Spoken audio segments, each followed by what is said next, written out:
was head of the FBI in Southern California for the most part, except for 2 southern counties in California, San Diego and Imperial County. I was in charge. I had over 700 personnel under my command. I had a budget of $22.5 million. We were the elite investigative organization of the world in our day. There's no question about who was responsible for the 1993 bombing of the World Trade Center. Through their informant, Salam, the FBI informant Salam, they had control of whether or not to place a dummy bomb or a real bomb there. They placed a real bomb, and the reason they did was to pass the anti-terrorism legislation. There were only 6 people killed, not enough to pass the legislation. Now, by the way, the reason there were only 6 people killed is because the car bomb would be placed by a support beam of some sort, a pillar or a post, and there was another car illegally parked there, so they couldn't put the bomb exactly where they wanted. Otherwise, that old Trade Center, the World Trade Center, would have come down at that time. That was their plan.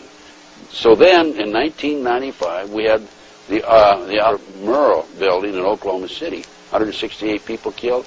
Then, a year later, they passed the anti-terrorism legislation. But I'm telling you that the FBI knew about this, they had control of it, and did nothing to stop it. We had the Marine Barracks. We had our embassy in Kenya. We had Pan Am 103. We had the USS Cole. We had Oklahoma City. We had the World Trade Center in 1993. Our government was involved in some of those. I can't say all of them because I don't know, but I do have documentation that there was government implication in some of these. And we'll discuss them as we go. Well, Ted, the people out there, I mean did you know that the World Trade Center went up when it was bombed internally?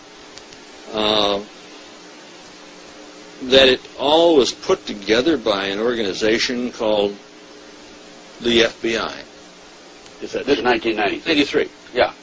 Yes. I have and I'll show this on camera, a newspaper article from the New York Times, and it was also an article in the LA Times, by the way, and it's dated October 28, 1993, and it's a result of testimony in the trial, and the informant, the FBI informant in the trial, a fellow named Salam, a 43-year-old former Egyptian army officer. Imam Salam. Right. He was the informant for the FBI, and he recorded his conversations secretly with this. So when it came time for trial, he said, hey, wait a minute, here's what really happened. Now, he told the FBI in advance that they were going to bomb it. He was assigned, given the assignment to put the bomb together, and he went to his supervisor, his FBI supervisor, and said, we're going to put a dummy bomb in here, right? And the FBI supervisor said, no, we're going to put a real bomb. Oh, wait a minute. Let's name names. John Antiseth was the supervisor. Yeah, he was the supervisor for the FBI, and he winds up in with having something to do with the Kenya investigation.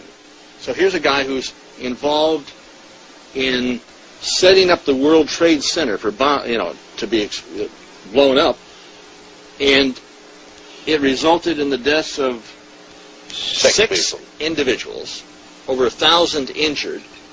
Nearly $100 million. $500 million. Oh, no.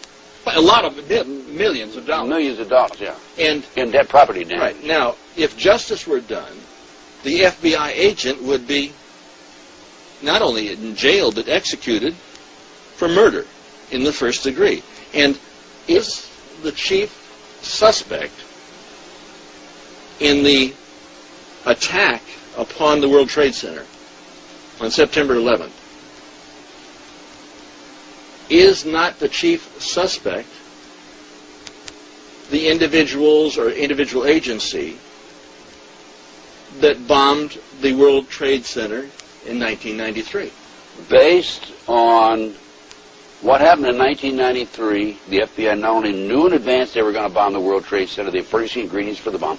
Based on that, I would say that the FBI is the primary suspect, but also I think we have to consider the CIA. And the reason you have to consider the CIA is because when you skyjack 4 airplanes simultaneously with 19 skyjackers, that is no small operation. That took years to plan, number one, and hundreds of people had to know about it in advance. Now, our government, NSA, was monitoring bin Laden's phone calls in February 1998. Are you going to tell me for 1 minute that we didn't know about this in advance? The CIA had to know about it. The FBI had to know about it. The Mossad had to know about it. Now, MI5, British intelligence, had to know about it. The CIA knows about it. The FBI knows about it. The commander-in-chief, the president, would have to know about it. Of course he does. And that would mean that Bush had prior knowledge, and that would implicate him in reality, if we wanted to face this thing as it really is, in murder, in the first degree. Let me explain to the audience what's happened here.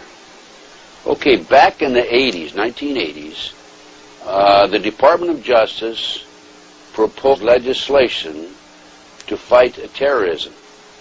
And this legislation took away many of our constitutional rights and civil liberties. One of the authors, a female attorney with the Department of Justice, publicly made this statement. I've got her name on my file someplace, that before this passes, people will have to be killed. Well, so that was the reason, I feel, for the 1993 World Trade Center bombing. Unfortunately for them, fortunately for us, the good guys, there were only 6 people killed, not enough to pass the legislation. So what happened is 3 years later, no, 93, 2 years later, April 19, 1995, down comes Oklahoma City Murrah building, 168 people killed. 1 year later, the anti-terrorism legislation that takes away many of our constitutional rights and civil liberties is passed. And now with the Twin Towers World Trade Center episode, our Congress is now proposing further restrictions on our constitutional rights and civil liberties. These explosions, these terrorist acts, were an excuse to pass anti-terrorism legislation. And then to implement it. And then to yes. And this is what's happening in the world today.